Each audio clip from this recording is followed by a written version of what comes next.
여러분, 삶의 시련이 있으면 무너지는 사람이 있고 버텨내는 사람이 있습니다. 그리고 그 시련 때문에 한 단계 더 올라서는 사람도 있습니다. 이 엄마의 헌신으로 딸은 유펜에 들어가서 대학을 잘 마치고요, 석사까지 마쳤습니다. 그리고 조정 클럽에서 운동을 해서 올림픽에서 금메달까지 땄습니다. 이 이야기는 한 가족, 한 사람의 성공 스토리, 인생 역전의 스토리만이 아닙니다. 여러분, 한 사람이 역경에도 무너지지 않고 자신의 삶을 잘 살아나면요, 반드시 그 주위에 그것으로 인해서 복을 누리는 사람이 있습니다. 내 가족이고 내 주위의 누군가입니다. 회사 사장이 시련을 잘 이겨낸다면 사원들과 그 가족들의 혜택을 누리겠죠. 이 카리코 교수가 만약에 그때 그 시련에 좌절했으면 오늘 인류는 더 어둡고 혹독한 세월을 오래 보내야 했을 것입니다. 구약 성경의 요셉이 억울한 일을 그렇게 많이 당하고도 무너지지 않고 버텨냈기 때문에 결국에는 많은 백성들이, 또한 그 가족들이 혜택을 누리게 된 거잖아요. 다윗이 그 엄청난 모함, 고달픈 도망자 생활, 반역자라는 억울한 누명에 무너지지 않았기 때문에 마침내 이스라엘이 복을 누리는 것입니다. 여러분, 우리가 잘 살고요, 하나님의 뜻대로 은총의 통로가 되는 데는요, 외적인 실력, 전공에서의 능력도 중요합니다. 요셉의 행정력, 다윗의 군사적, 정치적 재능, 카탈린 카리코 교수의 연구 역량. 그러나 여러분, 그것만으로는 안 됩니다. 더 중요한 것은요, 더 필수적인 것은 역경에도 굴하지 않고 버텨내는 자질일 겁니다. 그 자질을 갖춘 사람, 역풍을 딛고 오히려 비상하는, 독수리 날개치며 올라가는 사람도 세상에는 있습니다. 여러분은, 나는 어떤 사람입니까? 내 자녀는 어떤 사람이 되기를 바랍니까? 지난해 2020년이 우리에게 가르쳐준 중요한 교훈은요, 앞으로의 세계에는 우리가 지금은 상상하지 못할 변화와 시련과 역경이 찾아올 수 있다는 점입니다. 여러분, 우리 가정은 어떤 사람들을 길러야 할까요? 지금 당장은 이 주어진 틀에서 시험 점수 잘 받아서 좋은 대학 가고 취직하는 것이 중요해서 여기에 올인하는데, 여러분, 그것만으로는 안 된다 싶지 않습니까? 그게 필요 없다는 게 아니에요. 여러분, 공부 잘하는 아이들 중에 그런 경우 꽤 있습니다. 회사에 취직해서 일하다가 꾸중 들었어요. 늘 칭찬만 듣다가, 늘 정답 잘 맞추는 그 실력 믿고 살다가 딱히 정답이 없는 현실 세계에 나오면요, 헤매는 거예요. 그래서 쉽게 낙담하고 쉽게 좌절해서 무너지는 경우가 의외로 많습니다. 이런 시대의 고민을 안고 성경을 보면 성경이 말하는 인간상, 하나님 잘 믿는 사람에 대한 아주 보화와 같은 말씀들이 있습니다. 이사야 26장 3절 함께 읽겠습니다. 주께서 심지가 견고한 자를 평강하고 평강하도록 지키시리니 이는 그가 주를 신뢰함이니이다. 주께서 지킵니다. 평강하고 평강하도록. 원어를 보면 샬롬 샬롬. 영어 성경들에는요, in perfect peace, 완전한 평화와 안정감. 여러분, 여기는 어떤 영적인 하나님에 대한 신뢰뿐만 아니라 우리의 정서적인 평안, 그죠? 정서적인 안정도 포함됩니다. 이런 복을 소망하면서 올해 우리 교회 목표를 견고한 그리스도인으로 정합니다. 오늘 본문 말씀은 바울의 기도입니다. 여러분, 에베소서를 읽어보시면요, 바울이 편지를 쭉 쓰다가 중간에 기도를 합니다. 바울의 편지는 한편의 설교를 할 수 있는데 설교 중간에 딱 그만두고 기도를 하는 모습 상상해 보십시오. 이러므로 내가 하늘과 땅에 있는 각 족속에게 이름을 주신 아버지 앞에 무릎을 꿇고 비노니. 아마 바울은 감옥에서 이 편지를 쓰면서 잠시 펜을 놓고 무릎을 꿇었던 것 같습니다. 여러분, 당시 유대인들은요, 기도할 때 주로 서서 했습니다. 신약 성경에 무릎 꿇고 기도하는 장면이 몇 번 나오는데, 대표적인 것이 예수님의 겟세마네 기도, 사도행전에 나오는 스데반의 기도, 죽기 직전입니다. 대체로 죽음을 목전에 두고 씨름하거나 아주 절박한 기도를 드릴 때의 자세입니다. 에베소서를 읽으면서 이 기도가 어디에 있나 위치를 보면요, 이 기도가 나오기 직전에 그러므로 너희에게 구하노니 너희를 위한 나의 여러 환난에 대하여 낙심하지 말라. 이는 너희의 영광이니라. 나의 환난을 이야기하고요, 낙심하지 말라 그러고, 그리고 오늘 읽은 기도가 나오고 그 다음에 바로 그러므로 주 안에서 갇힌 내가 너희를 권하노니 너희가 부르심을 받은 일에 합당하게 행하여. 주 안에서 갇힌 나, 바울 자신이 당한 환난과 고난을 말하면서 이 기도를 하고 있는 겁니다. 여러분, 이 상황이, 생각이 그려지시죠? 바울은 지금 감옥에 갇혀 있습니다. 그리고 여러분, 내가 환난을 당했지만 여러분, 낙심하지 마십시오. 내가 당한 환난 때문에 이 사람들이 낙심할 것을 염려하는 겁니다. 그리고 무릎 꿇고 기도합니다. 여러분, 그러면서 그 기도가 죽음을 바로 눈앞에 둔 사람의 간절함과 절박함으로 드리는 기도입니다. 여러분, 인생에 한번 생각해 보십시오. 지금까지 살면서 가장 절박하게 기도드렸을 때 그 기도의 내용이 무엇이었는지,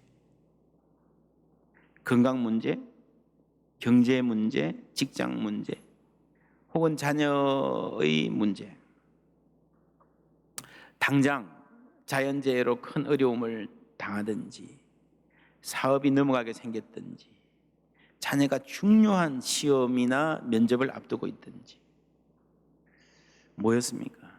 생각해 보면 저도 그랬던 것 같아요. 나 자신을 위한 기도도 그렇고요, 목회자로서 성도님들을 위한 기도를 할 때도 가장 간절하고 절박하게 기도했던 것은 당장 눈에 보이는 무엇과 관련된 것이었습니다. 이것만 좀 어떻게 해주세요. 근데 오늘 바울의 기도는 좀 다른 것 같아요. 당장은 눈에 안 보이는데 훨씬 더 중요한 절박한 기도가 있다는 거죠. 하나님께서 여러분의 속 사람을 능력으로 강건하게 하시기를 원합니다 하는 기도가 오늘 읽은 내용입니다. 저는 오늘 이 말씀을 묵상하면서 제 목회를 반성해 보았습니다. 대체로 우리가 목회할 때 간절하게 매달리고 열정을 쏟을 때는요, 주로 현실적으로 눈에 보이는 문제가 있을 때입니다. 이거 해결해 주세요. 어려운 일이 있는 성도들, 아픔이 있는 성도들 찾아가고 신방하고 상담하고 그 문제 붙잡고 함께 기도하고 메어 달리고, 물론 이런 목회도 중요합니다.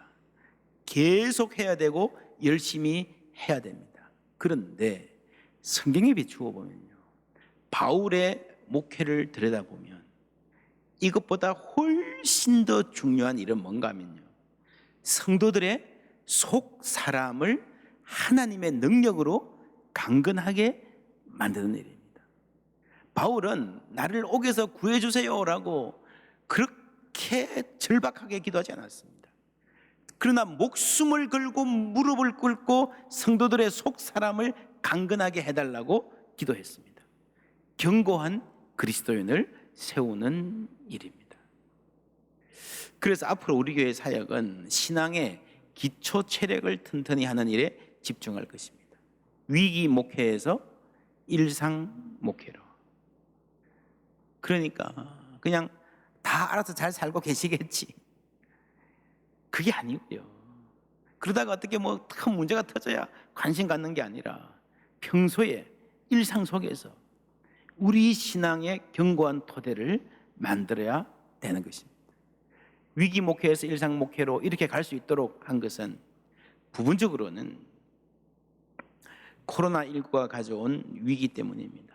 여러분, 예배당 문이 닫히는 초유의 사태, 이 위기가, 위기임에 틀림없는데 이 위기가 본질이 무엇인가, 정말 신앙의 본질이 뭔가, 예수 믿고 사는 삶의 복이 뭔가를 제대로 고민하게 하는 기회가 된다면 오히려 우리에게 축복이 될 수 있습니다. 견고한 그리스도인을 위한 오늘은 세 가지 말씀, 중요한 방향 드립니다. 첫째로는 하나님의 말씀입니다. 17절, 18절, 19절 함께 읽어보겠습니다.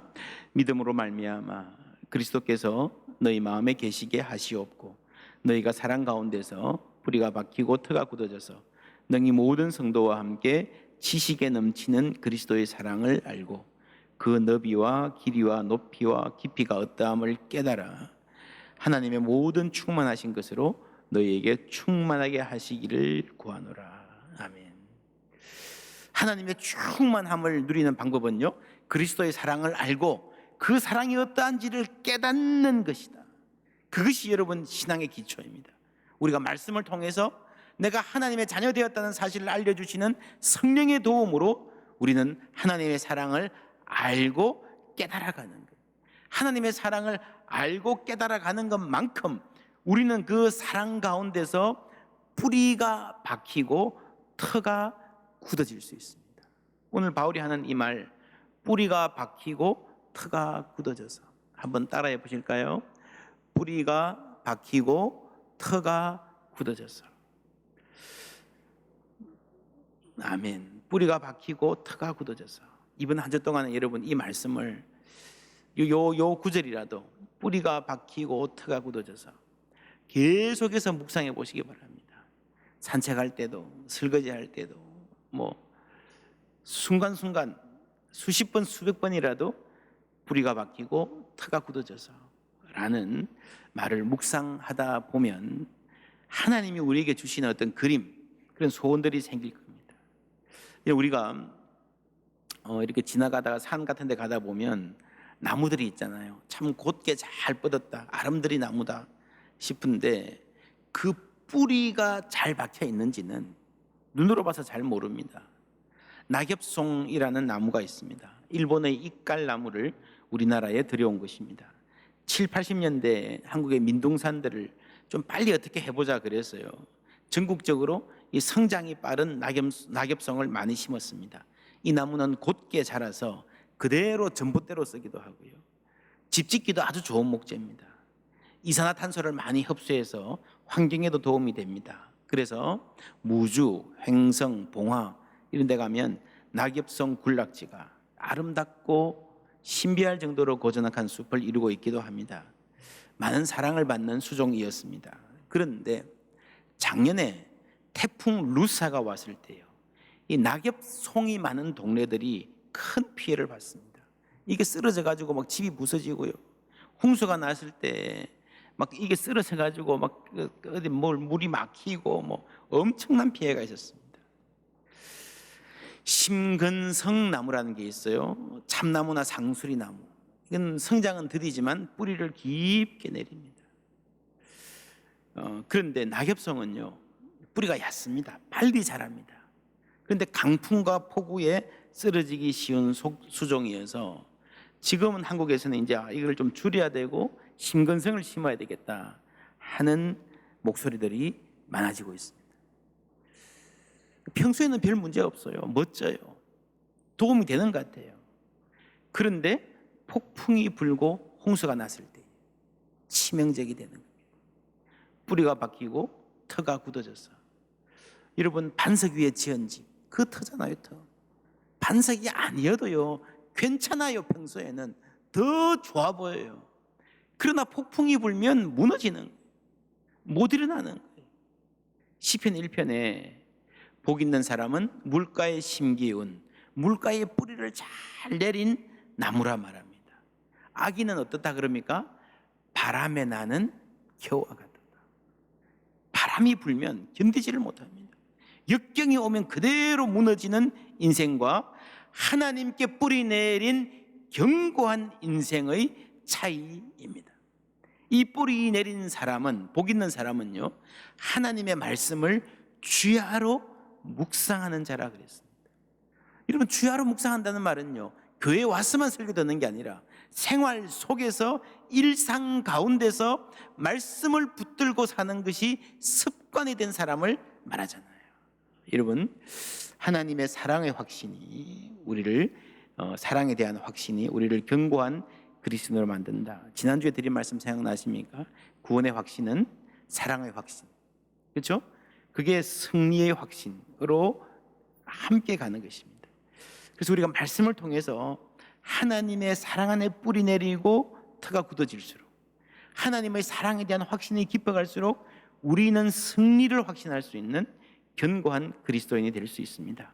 두 번째로는 기도의 훈련입니다. 우리가 말씀을 통해서요, 하나님을 알면, 하나님의 사랑이 얼마나 큰지를 알게 되면 자연히 기도의 사람이 될 수 있습니다.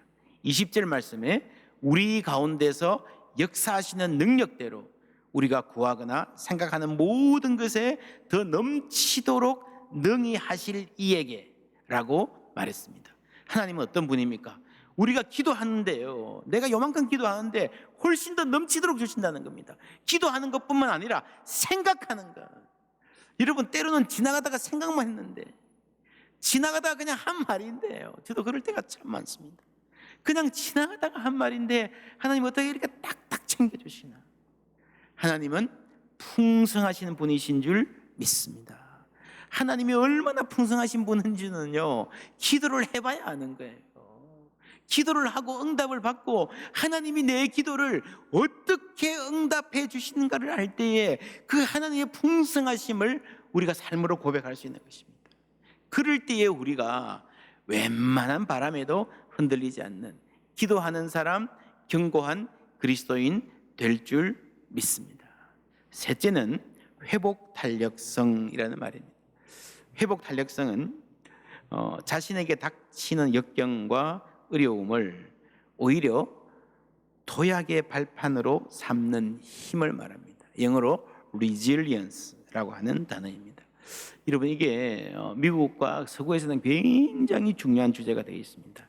아마존에 들어가서 resilience 검색해 보시면요, 책이 엄청 많이 나옵니다. 이 대충 눈으로 보셔도 이게 아이들을 위한, 청소년과 어린이들을 위한 리질리언스 책도 있구나 하는 거 아실 수 있을 겁니다. 한국에서는 2011년에 연세대학교 김주환 교수가 회복 탄력성이라는 책을 내어서 지금까지 15만 부나 팔렸습니다. TV에도 아주 많이 소개되었습니다. 조금 비상적이긴 하지만 많이 소개되었습니다. 이때만 해도 한국의 이 리질리언스라는 단어가 잘 알려져 있지 않았습니다. 한 유명한 언론인에게 추천사를 부탁하느라 원고를 보냈는데 이 언론인이요, 책이 잘못 왔네 그랬답니다. 왜 그랬는가 하면은 회복 탄력성 이러면 이게 물리학 용어인데, 물리학 책이 왜 나한테 왔나, 난 물리학 모르는데 그랬답니다. 맞습니다. 이게 본래 물리학 용어입니다. 여기에 여러분 유리공이 하나 있다고 생각하십시다. 유리구슬, 아주 예쁘고 맑고 품이 있어요. 참 아름다운데 이게 땅에 한번 떨어지면요, 산산조각이 나버립니다. 또 여기에 농구공이 있습니다. 이 공은 땅에 떨어지면 어떻게 되죠? 되튀어 오르죠. 이 물질이 되튀어 오르는 물리적 성격을 회복 탄력성, resilience라고 합니다. 이 개념을 심리학자들이 사람에게 적용한 거예요. 유리공처럼 참 멋진데, 참 좋은 사람 같은데, 유능한데 어떻게 한번 역경을 만나면 완전히 깨어져 버리는 사람이 있고, 농구공같이 팍 튀어오르는 그런 사람이 있다는 거예요. 나는 어느 쪽인 것 같습니까? 연구에 의하면 대체로 인구의 15%에서 20% 정도는 회복 탄력성을 든든히 갖춘 사람이라고 합니다. 굉장히 많은 인구가 있습니다. 예를 들면 어릴 때에 아주 혹독한 시련을 겪은 친구들 모아서, 예를 들면 뭐 부모님이 돌아가셨거나 경제적으로 큰 고난을 당했거나 육체 장애를 경험했거나, 그런데 그런 어려움을 당한 사람들 중에서도 20년, 30년 추적해 보면요, 대체로 15에서 20%는요 잘 회복돼 가지고 밝고 맑게 살아간다는 거죠. 여러분, 시련이 없는 삶이 있습니까? 어른이 되어서도 시련은 있잖아요. 우리 아이는 어떤 것 같아요? 여러분 자녀는 어떤 사람으로 자라나면 좋겠습니까? 기쁜 소식은, 굿뉴스는 이 회복 탄력성은 개발될 수 있다는 겁니다. 여러분, 팔에 근육이 하나도 없이 아주 빈약한 사람도 꾸준히 역기를 들고 운동하면 우람한 팔을 가질 수 있는 것처럼 마음의 근육도 키워갈 수 있다. 그래서 이 회복 탄력성이라는 책의 부제가 밑에 보이십니까? 시련을 행운으로 바꾸는 마음 근력의 힘. 그렇죠? 여러분, 10kg도 못 드는 사람이 꾸준히 운동하면 20, 30kg 이상 번쩍번쩍 드는 것처럼 마음 근력의 힘. 성경을 보면 하나님이 쓰시는 많은 인물들이 아브라함, 요셉, 모세, 다윗, 그리고 오늘 바울까지 역경을 통해서 빚어진 사람들입니다. 우리 교회는 이 성경을 통해서 하나님이 빚어가시는 견고한 인격들을 함께 만들어가는 이 일에 헌신하고자 합니다.